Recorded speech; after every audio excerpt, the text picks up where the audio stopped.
Frères et sœurs, que la paix et la grâce de notre Seigneur et Sauveur Jésus-Christ soient avec vous.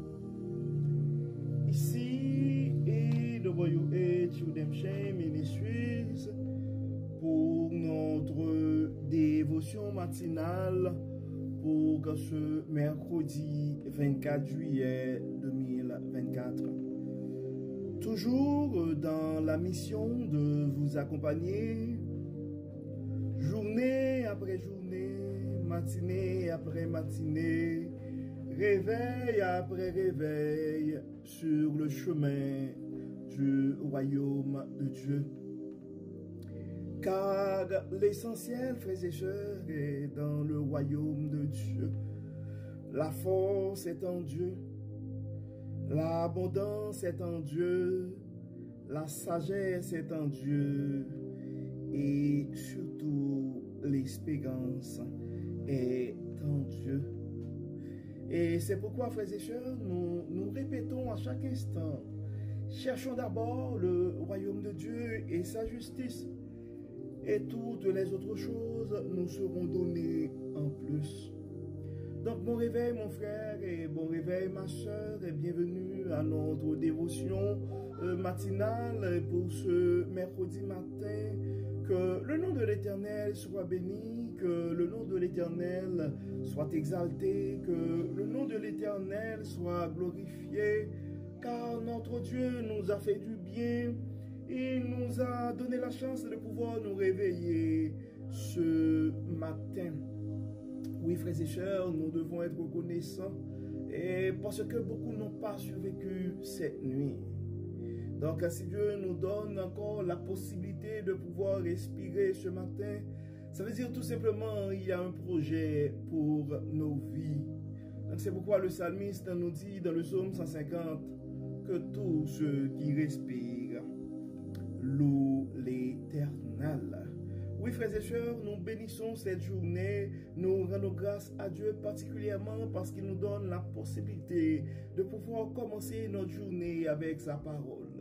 Oui, un réveil avec Dieu, frères et sœurs, ça va nous aider à avoir une journée remplie de la faveur de Dieu.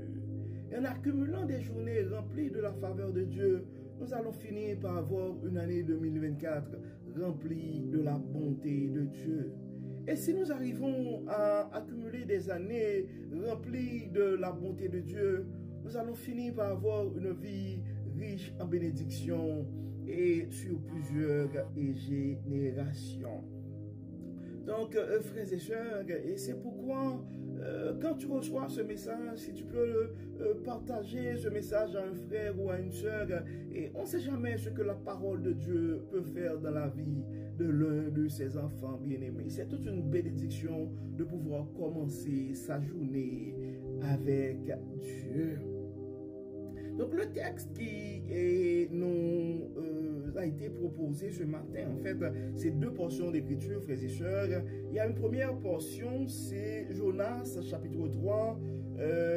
En fait, Jonas chapitre 3, c'est tout le chapitre 3 du verset 1er jusqu'au verset 10. Et nous avons un autre texte qui nous a été confié aussi, c'est Jonas chapitre 4, verset 1 à 10. En fait, nous allons lire les deux chapitre 3 et chapitre 4 et du livre de Jonas. Et vous allez voir, frères et sœurs, et Dieu a une façon de nous parler à travers ces textes. Le premier texte que nous trouvons en Jonas chapitre 3, c'est la conversion de Ninive. Ça dit, l'Éternel adressa la parole une seconde fois à Jonas en ces termes. Mets-toi en route, va à Ninive, la grande ville, et proclame là-bas le message que je te communique. Jonas se mit en route et se rendit à Ninive comme l'Éternel le lui avait demandé. Or, Ninive était une ville extrêmement grande. Il fallait 3 jours de marche pour en faire le tour.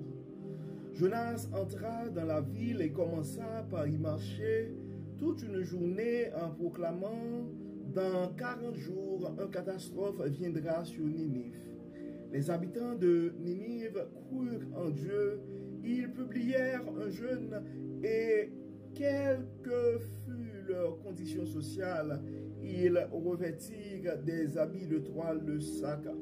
Le roi de Ninive, informé de la chose, se leva de son trône, enleva son manteau royal, se couvrit d'un habit de toile de sac et s'assit sur de la cendre.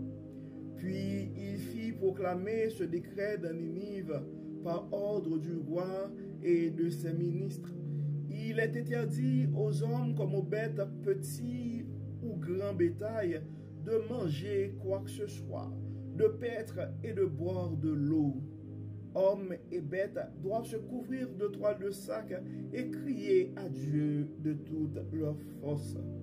Que chacun abandonne sa mauvaise conduite et les actes de violence qu'il commet. Qui sait, peut-être Dieu se ravisera-t-il et décidera-t-il de changer de ligne de conduite en abandonnant son ardente colère, de sorte que nous ne périrons pas. Lorsque Dieu constata comment les Ninivites réagissaient et abandonnaient leur mauvaise conduite, il renonça à faire venir sur eux le malheur dont il les avait menacés. Il s'en abstint. Donc nous venons de lire, frères et sœurs, et Jonas chapitre 3 et verset 1 à 10. Donc vous vous rappelez, frères et sœurs, l'inquiétude de Jonas par rapport aux gens de Ninive, et comme nous n'arrêtons pas de le dire, le Dieu qui envoie, et des fois nous autres, nous sommes juste des messagers. Donc quand Dieu nous confie une mission, nous devons faire confiance à Dieu, demander à Dieu de nous fortifier. Mais en fait, c'est à Dieu de faire le travail. Nous autres, nous sommes que des instruments dans les mains de Dieu.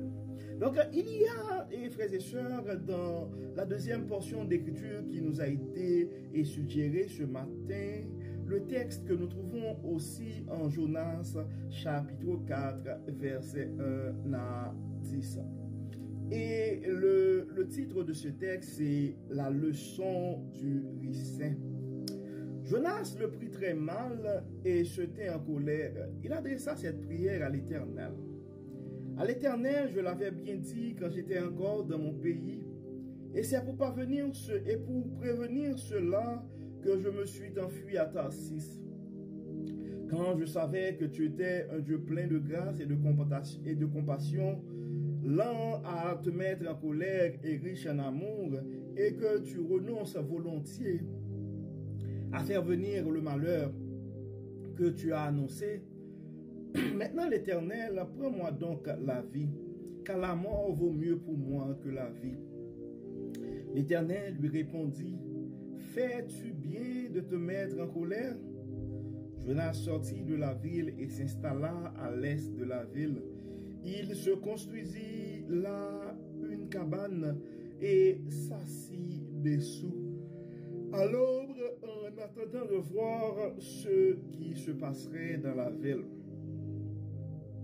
L'Éternel Dieu fit pousser un ricin qui s'éleva plus haut que Jonas et lui donna de l'ombre sur la tête afin de le détourner de sa mauvaise humeur. Et Jonas éprouva une grande joie à cause de ce ricin. Mais le lendemain, au lever du jour, Dieu fit venir un ver qui rongea le ricin, de sorte que le ricin se dessécha. Et lorsque le soleil se mit à briller, Dieu fit venir de l'est un vent brûlant, et le soleil tapa sur la tête de Jonas, sur le point de tomber en défaillance. Jonas demanda la mort en disant, « La mort vaut mieux pour moi que la vie. » Dieu demanda à Jonas, « Fais-tu bien de te mettre en colère à cause de ce ricin? » Il répondit, « Oui, je fais bien de me mettre en colère au point de désirer la mort. » Alors l'Éternel lui dit, « Tu t'apitoies sur ce ricin qui ne t'a coûté aucune peine, que tu n'as pas fait pousser et qui est sorti de terre en l'espace d'une nuit et a péri dans la nuit suivante. Et tu voudrais que moi, je n'ai pas pitié de Ninive, de cette grande ville où vivent plus de 120 000 personnes qui ne savent pas distinguer le bien du mal, sans compter des animaux en grand nombre.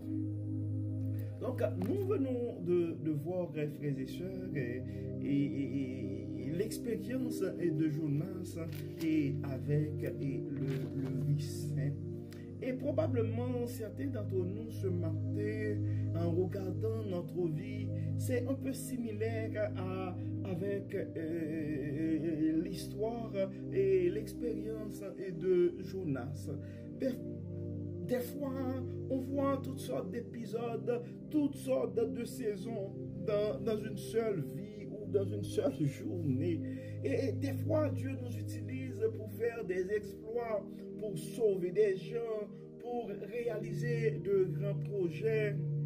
Et après, donc, on voit que nous autres, que Dieu avait utilisés pour sauver les autres, eh bien, on se trouve présentement en difficulté et il n'y a personne pour nous aider. Et à ce moment-là, nous pouvons nous poser plein de questions et être découragés et maudire et certaines relations et même douter de la bonté de Dieu. Et soudain, on voit, et il y a quelque chose de bien qui arrive et on commence à avoir confiance en Dieu. Et encore une fois, quelque chose d'autre arrive. Donc, en regardant ces deux textes, frères et sœurs, il y a une chose qui me vient à l'esprit. Dieu a tout fait pour un bien et pour une raison, même le méchant pour le jour du jugement. Mais ça me rappelle aussi que Dieu fait tout en son temps. Dieu fait, en fait, l'agenda de Dieu, c'est l'agenda qui fonctionne, et frères et sœurs, et nous devons faire confiance à notre Dieu, et peu importe ta situation ce matin, mon frère, peu importe ta situation ce matin, ma sœur, peu importe les circonstances, les événements de ta vie, tu dois te rappeler une chose: les bontés de l'Éternel ne sont pas épuisées, ses compassions ne sont pas à leur terme, elles se renouvellent chaque matin. Donc la sagesse de Dieu dépasse l'entendement des hommes. Des fois, il y a des choses bizarres qui pourraient effectivement arriver dans nos vies. On pourrait se poser des fois avec raison. Mais pourquoi c'est ainsi fait? Mais nous devons comprendre, frères et sœurs, que Dieu a le contrôle des temps et des événements. Et tout ce que nous avons à faire, c'est continuer à faire confiance à notre Dieu et à compter sur ta bonté et sa fidélité, car il sera toujours le Dieu bon, le Dieu miséricordieux, lent à la colère et riche en bonté. Donc ce matin, frères et sœurs, et je ne sais pas c'est quoi, et probablement il y a un frère ou il y a une sœur qui est en train de vivre une situation assez difficile, assez compliquée. Puis on a plein de questions et pas de réponse. Et en fait, face à cette situation-là, probablement tu te sens brisé. Et probablement tu as le cœur déchiré et présentement. Mais il y a une chose qui est certaine. Notre Dieu est bon et notre Dieu te voit là où tu es, mon frère. Notre Dieu te voit là où tu es, ma soeur. Tout ce que nous pouvons faire ce matin, c'est la même manière que le peuple, les Ninivites l'ont fait. Donc nous allons vers Dieu. Nous allons demander à Dieu une nouvelle chance. Nous allons demander à Dieu de faire briller sa lumière dans nos vies. Donc nous allons demander à Dieu d'intervenir dans ta maladie. Nous allons demander à Dieu d'intervenir dans ton dossier présentement. Probablement c'est un dossier d'immigration. Ça pourrait arriver que vous avez un démêlé avec la justice et vous devez vous présenter au tribunal. Et ça pourrait être n'importe quoi. Ça pourrait être des factures impayées. Et ça pourrait être ta business est en difficulté. Ça pourrait être ta carrière. Je ne sais pas pas. Ça pourrait être un défi avec les enfants, un défi avec le conjoint ou la conjointe. Ça pourrait être un examen que tu n'arrives pas à passer. Ça, je ne sais pas. Et dans quoi tu te trouves ce matin. Ça pourrait être un scandale. Ça pourrait être une grande erreur et puis ça a tourné mal. Puis il y a toutes sortes de choses qui arrivent. Mais peu importe ce que tu es en train de vivre ce matin, il y a une chose que tu n'as pas à faire, mon frère. Tu n'as pas à abandonner Dieu. Ne t'éloigne pas de ce grand Dieu. Ne te plains pas. N'essaie pas de questionner notre Dieu, mais demande à notre Dieu d'avoir pitié et d'intervenir. Donc nous allons prier, frères et sœurs. Et Dieu clément, Dieu trois fois saint, nous te disons merci Seigneur pour ton amour, pour ta fidélité. Merci Seigneur pour ta grâce. Merci Seigneur pour la manière où tu n'arrêtes pas de partager ta sagesse. Tu n'arrêtes pas de nous éduquer, de nous révéler ta puissance. Merci Seigneur pour ton amour, pour ta fidélité. Merci Seigneur pour la patience que tu utilises pour nous sauver, pour nous aider à nous détourner de nos mauvaises voies. Dieu clément, nous nous remettons à toi ce matin. Enlève-nous tout ce qui n'est pas de toi. Nous remettons entre tes mains, Dieu clément, nous remettons à tes pieds, au pied de la croix ce matin. Nos fautes, nos manquements, nos imperfections, nos vices, nos défauts, nos mauvaises conduites. Nous les remettons tous à tes pieds. Pardonne-nous, Dieu clément.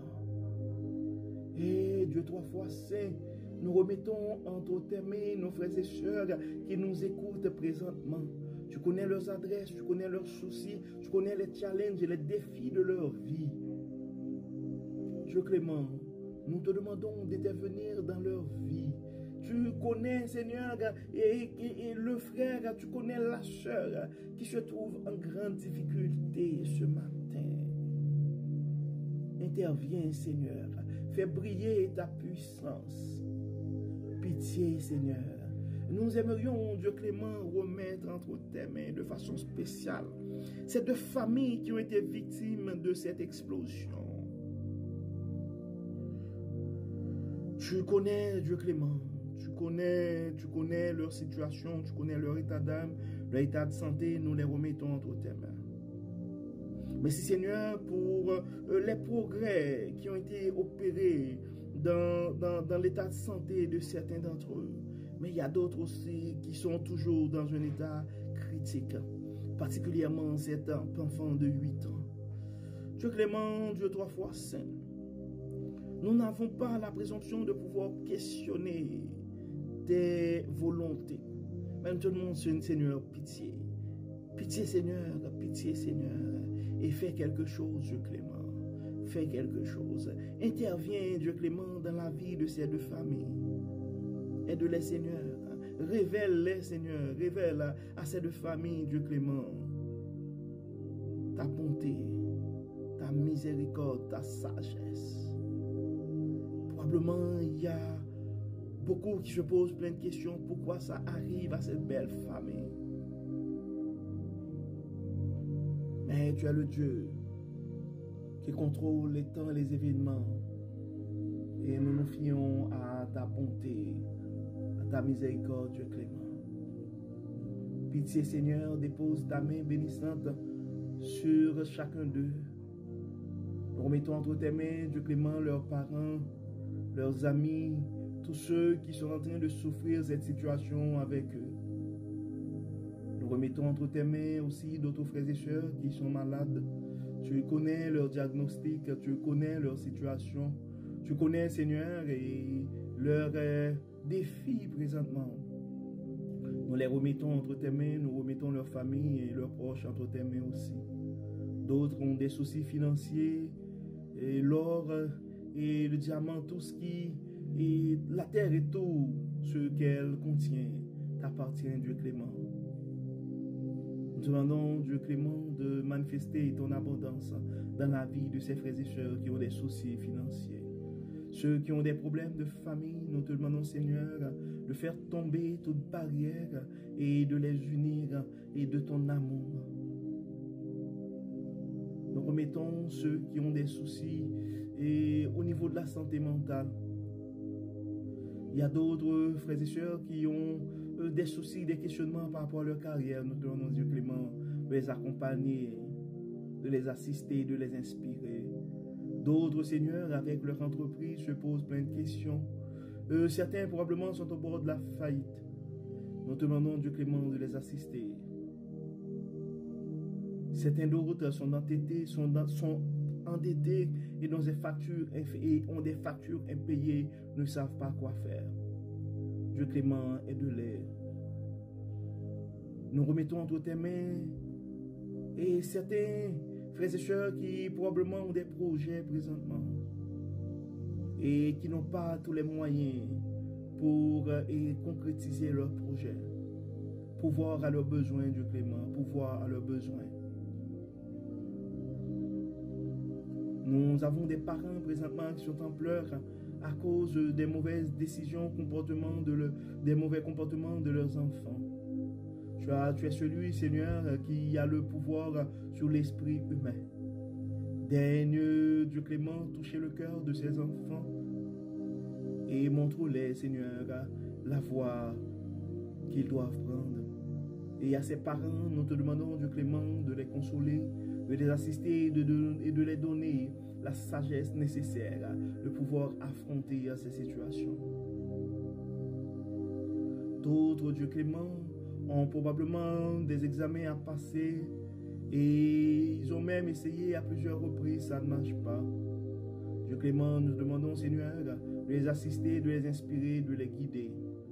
Et nous demandons, Dieu clément, de les donner ce témoignage. Nous remettons chaque famille qui nous écoute présentement entre tes mains, chaque frère, chaque soeur. Tu connais les désirs de leur cœur, tu connais leurs défis, leurs challenges. Viens, Seigneur, habite en nous. Enlève en nous tout ce qui n'est pas de toi et permets que ton Saint-Esprit puisse nous animer. Que ta lumière puisse briller et éclairer notre parcours sur le chemin du royaume. Il y a d'autres frères et sœurs qui sont en train de se battre contre des addictions, contre des vices. Dieu clément, nous te demandons de les aider, de les assister, car tu es le Dieu tout-puissant. Tu es le Dieu omnipotent, omniscient et omniprésent. Bénis Seigneur, protège Seigneur, guéris Seigneur, et que tout soit fait dans nos vies pour la gloire de ton nom. Au nom de Jésus, nous prions. Amen. Amen. Frères et sœurs, nous arrivons au terme de notre dévotion pour ce mercredi 24 juillet 2024 et nous espérons que votre âme a été bénie et d'ici là, nous vous souhaitons une excellente journée sous le regard du Dieu Tout-Puissant. Que le Seigneur nous bénisse, que le Seigneur nous protège, qu'il nous accorde sa grâce. Au nom de Jésus. Amen. Amen. Bon mercredi, frères et sœurs. Et à demain. Bye bye.